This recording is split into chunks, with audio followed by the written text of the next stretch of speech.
So I've left that Ideal ISO job now. I'll be honest, I'm not sure what it is. I've checked the flue, it's all clear.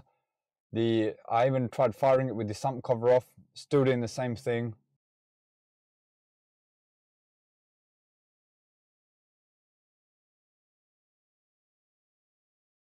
How are we doing, everyone? It's Monday morning.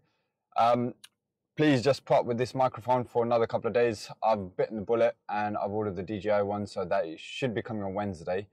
So yeah, the sound might be a little bit distorted still, but hopefully once I get the DJI ones, it will be miles better. So the time now is 5 to 11. I'm just about to get started and make my way to my first job. Bit of a late start today because I've been undergoing immunotherapy for my hay fever. I don't know if a few of you people out there suffer from hay fever as well. Mine was really bad. I think it started from when I was 15. I'm 34, going to be 35 this year, so I think it might have been even before that. So yeah, about 20 odd years, I've suffered from hay fever really, really badly. Tried loads of different tablets, prescription tablets. I even took the Kenalog injection, which was off the NHS, well, not on the NHS, it was off the NHS, which isn't advised because it's a steroid injection and there's not known long-term side effects on it. So I was advised against that. So I took that for a couple of years and then I stopped. But I managed to get myself onto immunotherapy, which has really helped me out. So what it does is I had to go through my GP. It was a long process. Got a referral to the adult allergy clinic, and from there I went to the hospital. They took a blood sample from me and they basically try and work out which strains of pollen really set me off. And for me, it tends to be grass pollen that really affects me. And it literally, my eyes used to be all puffy, my sinuses always to get blocked up. I didn't want to get out of bed. It was that feeling where you just want to punch yourself in the face because you just can't breathe. You just want to do something to try and alleviate the frustration. But the treatment has worked really well. It's over 3 years. I've done this my second year now. Got to go in for 7 weeks, and for an hour in the morning, they give you an injection, which is basically a dose, a very small amount of the pollen that sets you off, but you got to antihistamine with it. So the plan of action for that is to build up natural immunity. So by giving you small amounts of that pollen that sets you off, it helps your body build a natural immunity to it. Last year was my first year, and honestly, I was meant to take my antihistamine tablets in conjunction with it because it's not a cure, but it's just meant to be an add-on to taking antihistamines. I didn't take any tablets last year, and it was the best year I've ever had. Like, honestly, I can't remember the last hay fever-free year that I had. And this year, I've just finished my last course as well. Let's see how this year goes, fingers crossed. I've got one more year to do next year, and once that's done, then there's no more treatment, but they said they'll monitor it, but I've got to keep up with the antihistamines. But I'm trying not to take medication because I want to try and obviously let my body react to it naturally, or not react to it naturally. And last year's worked really well. I hope this year works really well as well. I mean, the weather's already starting to pick up and I can already see pollen flying around in the air. So far, so good. Enough rambling on. You guys aren't here to hear me talk about my hay fever stuff. You're here to watch me do plumbing and heating stuff. So let's get to it. Right, so we are back at this Wiesmann from the other week. So you guys remember that it was giving an intermittent F4 fault code. I serviced the boiler that time and checked the electrodes, everything was fine, but the customer messaged me that evening after I got home saying that the F4 had come back. So I spoke to a colleague of mine who basically deals heavily with Wiesmann, and I think a few of you guys messaged on the video as well that it could have been the electrode leads.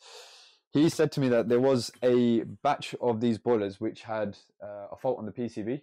So I've spoken to the customer and gave them the option of whether we just change the electrode lead or we change the lead and the PCB, and we decided to go for both. I am going to do a continuity check on the electrode lead as well, just to double check that there isn't any breaks in the lead. If the lead is good, then we'll just go ahead and change both, because it's not worth taking the risk of having to come back again, customers having to pay for multiple visits. So for peace of mind, we're probably going to go ahead and change both of them. I mean, look, there you go. I think there's someone's opened up a hot tap. And let's see. Oh, maybe not. Okay, cool. Yeah, I'll get the power off and I'll get the lead out, and then we'll check the continuity on the lead and we'll swap off the PCB if needed. Right, so we'll just do a quick continuity check across the electrode lead. So yeah, got continuity across it. Even if I wiggle it around just to see if there was a break in the lead, no, that's absolutely fine. So suspicions are it's most likely going to be the PCB, but just to be on the safe side, we'll change over both the lead and the PCB. The PCB's been replaced, electrode lead's been replaced, and the boiler is running. Hot water's running fine. Turn that off. Just let that revert back to heating for a minute. So the PCBs on this, it's literally the whole front panel that comes. So it's not a case of taking the board out of there. You literally just take the connections off there, place the whole thing there. So you can see, got heating demand again. So we're just gonna wait for that to fire up. Our diverter's just motoring over. There you go, temperature's starting to drop on there. And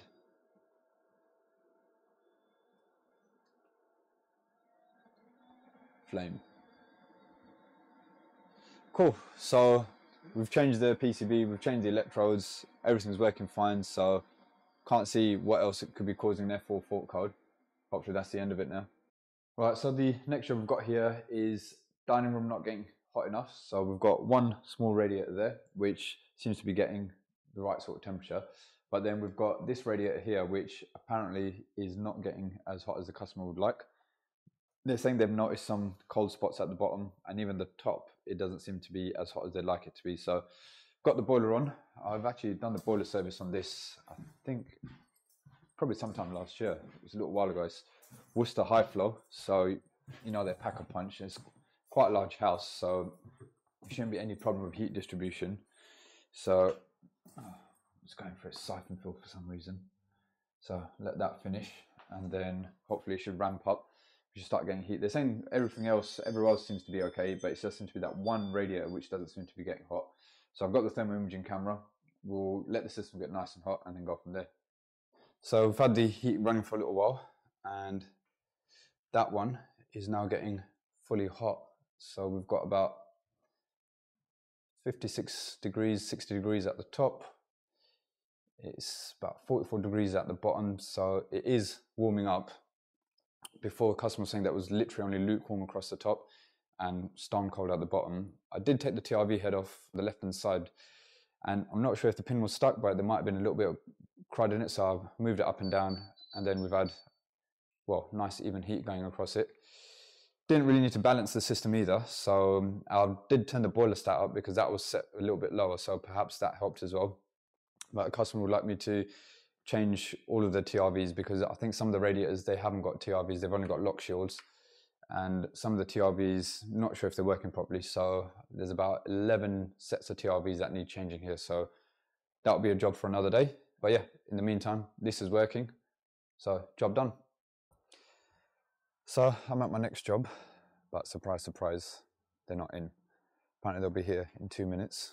Let's wait and see. Okay, so here's the boiler in question. We've got an ECA. It's a 30 kilowatt Proteus premix. They're having issues with the pressure dropping. Is that my van? No, it's not my van. So they've said that the pressure was going up into the red and then dumping out again. So I'm suspecting the expansion vessel. I'm going to get the case off, have a look at the PRV, have a look at the expansion vessel, drain the boiler out, recharge it, etc. Usual checks, and then see what we find. If it's something inside the boiler, I've got a few parts with me in the van from ECA. If it's anything else, we'll have to investigate further then. Right, so I've got the case off. No signs of any leaks or anything like that. The vessel as well doesn't actually sound too bad. I've just had the nut off the PRV. No drips or anything from that there. So, don't think it's a boiler issue in this instance.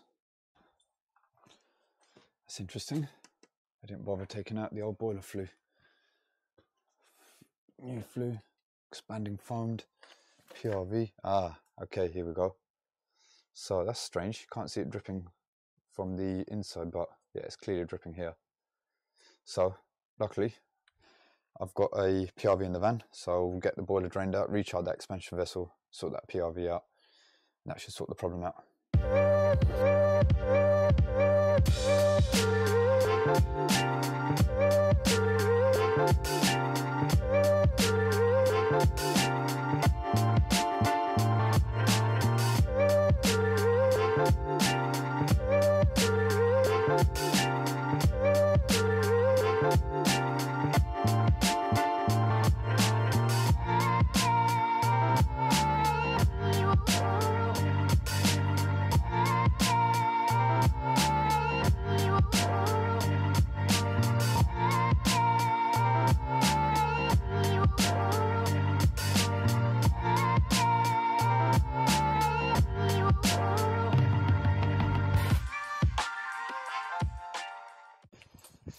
Right, the PRV's been changed. Let's go and check that it's no longer dripping.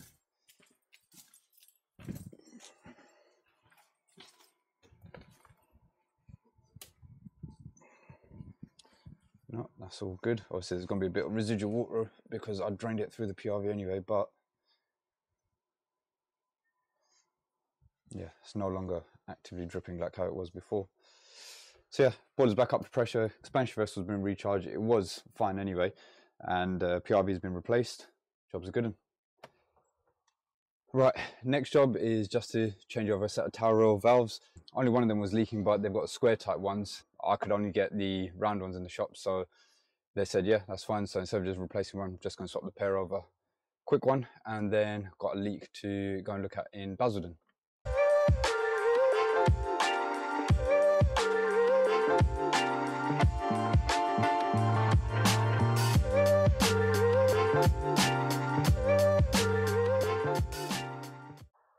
Right, so just been called to a water leak. It happened last night, just attended, and we've got one of those all-in-one cylinders, and the shower pump there, that connection is leaking, and it's completely soaked there. It's been leaking underneath there, so couldn't see it at first, but then moved stuff out of the way and we found that the leak is coming from this shower pump connection. So it's not as bad as I thought. I thought maybe the cylinder split and that would be a real headache, but luckily it's not. It's just this. So gonna see if actually it's actually leaking. Ah, right, there we go. So the actual whole thing is split. So it's gonna need a new flexi hose altogether. That's where the leak's coming from. Right, at least we identified it. Now just got to sort it. Right, so I've found where the problem is. I'm gonna, for now, all I can do is cap off the pipe going to it. Now we could just replace the flexi on the shower pump. However, that base is completely soaked and it's only a matter of time before it's gonna go through, and apparently it's leaked before. So it's all bowled, the joists are all gone on it as well. They're all completely soaked through. Even to drain that cylinder out to replace the base, probably not worth it considering the age of the cylinder. So I'm gonna put in a recommendation to replace that for a thermal store. That way they won't even need a shower pump or anything like that. The thermal store will provide mains pressure water, direct cylinder, get rid of that base, pop it straight on the floor, and should be a better solution overall long term, because yeah, it's leaked before. Don't want it to keep leaking, and definitely don't want that cylinder to go through that base. So let's see what they say. Right, so we've got an Ideal ISA with a FL fault code. So first thing I'm going to do, just going to fire it up and see what it does.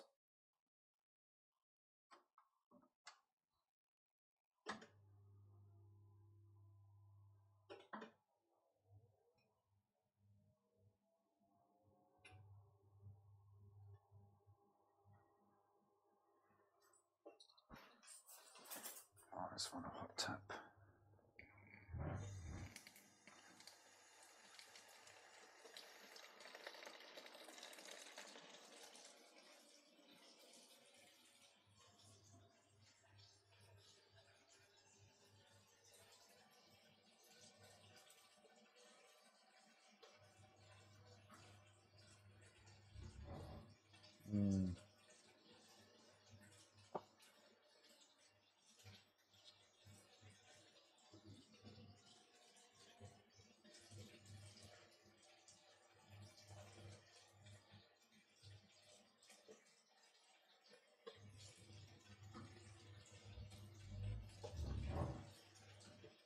Yeah, doesn't sound very healthy.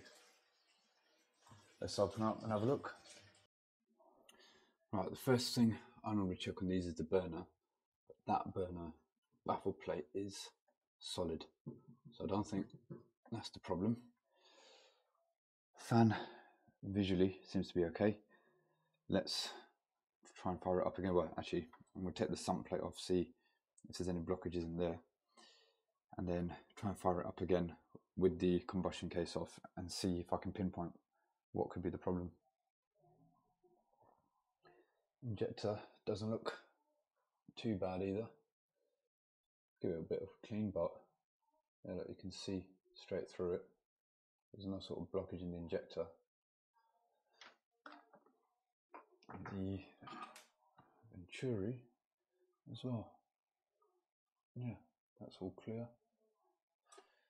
All right.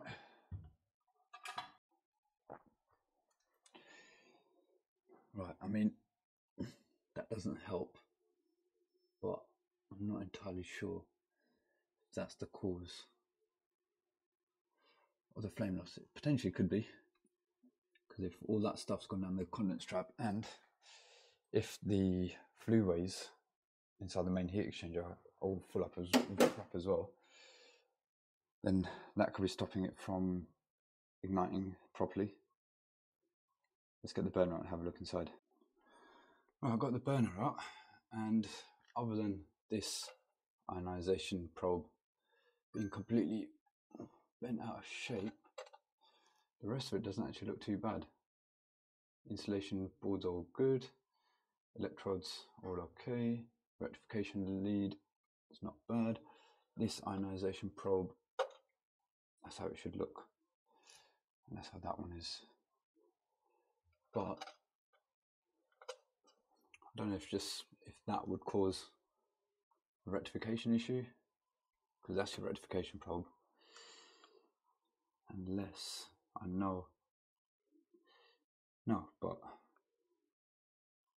that would be rectification issue. This is making that boom sound, so I don't think that's anything to do with the rectification lead, although I know that these can get breaks in them and then you don't get continuity. But right now it's not even igniting properly, which to me is more of an ignition issue. Whereas you heard what it sounded, it goes it's like it's grunting. Let me run a few more tests. So I've left that Ideal ISO job now. I'll be honest, I'm not sure what it is. I've checked the flue, it's all clear. I even tried firing it with the sump cover off, still doing the same thing. Would it be the ionization probe? I'm not sure. Could it be the burner? It might be blocked up inside or something. I'm not sure. Could it be the main heat exchanger? The flueways, are they just completely clogged up? I cleaned out the sump and it was still doing the same thing, but I'm gonna have a look in my shed tonight, see if I've got a spare burner, and come back with get a price for an ionization probe and come back with that and replace that. I doubt it will be that, unless it is that. It might be just something so simple and I'm overthinking it. But yeah, let's find out tomorrow.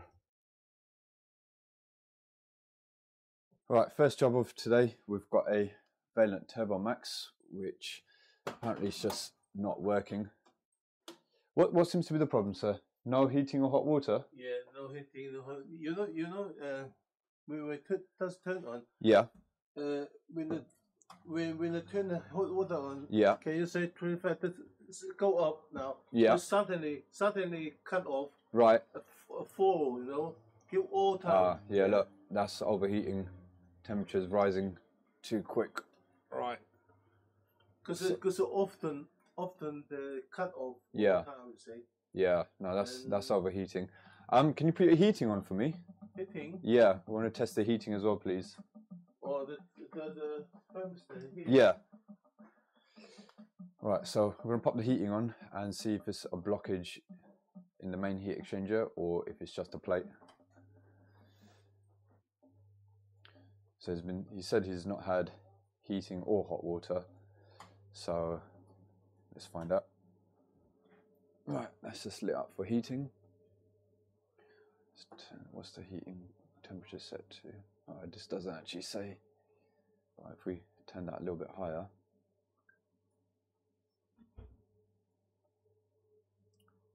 so the temperature's not overheating on the heating side. So we're going to let the heating run for a few minutes and see if that sorts it. If the heating runs okay, then it should just be a case of changing the plate over, and that should keep the boiler running for now. Right, so we've had the heating running for a little while. We've got a nice flame picture there. The radiators are all staying on. They're getting hot, staying on. Temperature 58 degrees. So that's not shut up. That's been running for about 10 minutes now, and it's not shot whatsoever. So it's definitely just a blocked plate heat exchanger. So I'm going to come back tomorrow with a new plate heat exchanger, and the customer also wants me to fit a filter there, so I'll pick up a MagnaClean and fit that on the return there as well. Luckily got quite a bit of space on the pipework, so shouldn't be too bad a job. Yeah, got to give them a price for the remedial works. If they decide to go ahead, which I'm sure they will do, I'll be back here tomorrow to get that done. Right, that's the old broken flexi. Got the new one, so we'll just swap that over.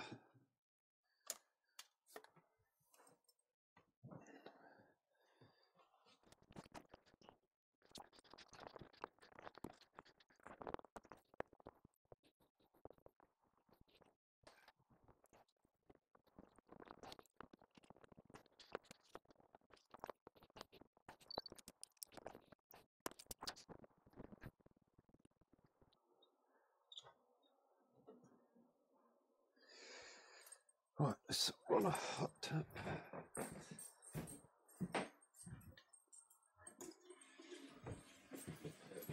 Switch is on in there. Well, do it on the side. Yeah, no, that's fine. Just letting the pump purge itself through.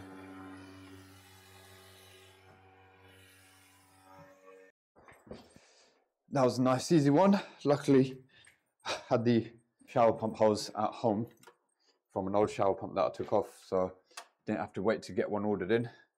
Pretty much in brand new nicks. Swapped it over, job's done. Right, we're back at this ISA, and there's been a bit more development.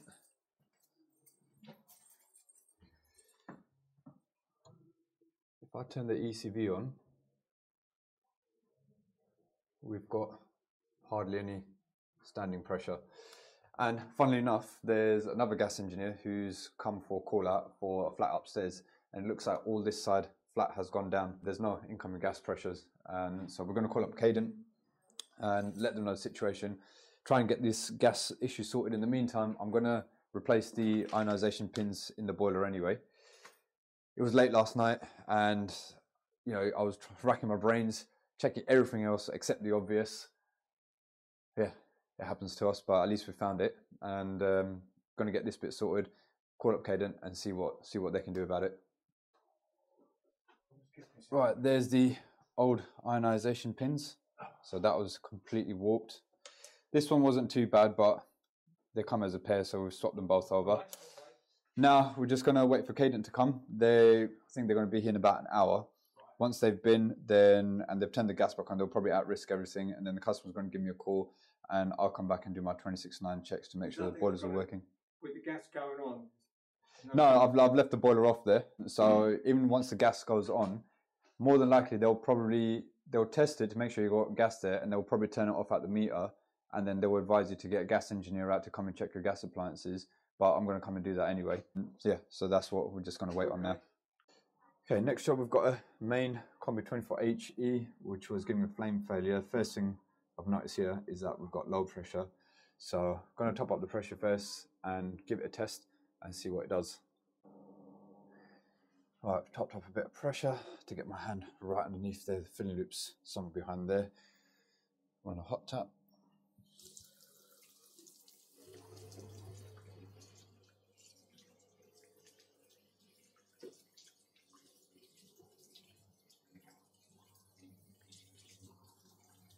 Okay, it's rectified. What do you reckon? Is it really going to be as easy as that? Might be. I'll open up and have a look to see if there's any signs of anything leaking inside, but that seems to have sorted it. So I had a look inside, and the one thing that I thought that might be the cause would be AAV, but that's all good. Literally nothing. So might have literally just been a case of low pressure. I'm going to have a little walk around, check the radiator valves, make sure nothing's weeping or anything like that, but pressure's not starting to drop. I'm going to put my head outside as well quickly, just check the PRV. Normally I undo the PRV nut there, but it's a little bit difficult to undo it from where it is. I might be able to get to it. If not, I'll have a look from the outside, make sure the PRV is not going. If not, then yeah, don't know what else it could be. Managed to get the PRV connection off there. Yeah, that's bone dry. So nothing, no drips, no leaks, nothing inside the boiler. So like I said, I have a little walk around. If I don't find anything, then yeah, I mean, sometimes you get pressure drop. I mean, I'll ask her if it's happened before and if it has, how long ago it was, but yeah, might just be because of low pressure. Right, so that's the end of Tuesday. It's 4:30 and I've done all the jobs for the day. And luckily enough, because I finished early, I get to pick up this little munchkin from nursery. Would you want to say, Aryan? Hello. Say hello. Hello. And what else? What did you want to say? Subscribe to channel. What was that? Subscribe to channel. That's right. You heard him. Make sure you guys subscribe to the channel. Like, little bell button. You know the drill. Have a good one, guys.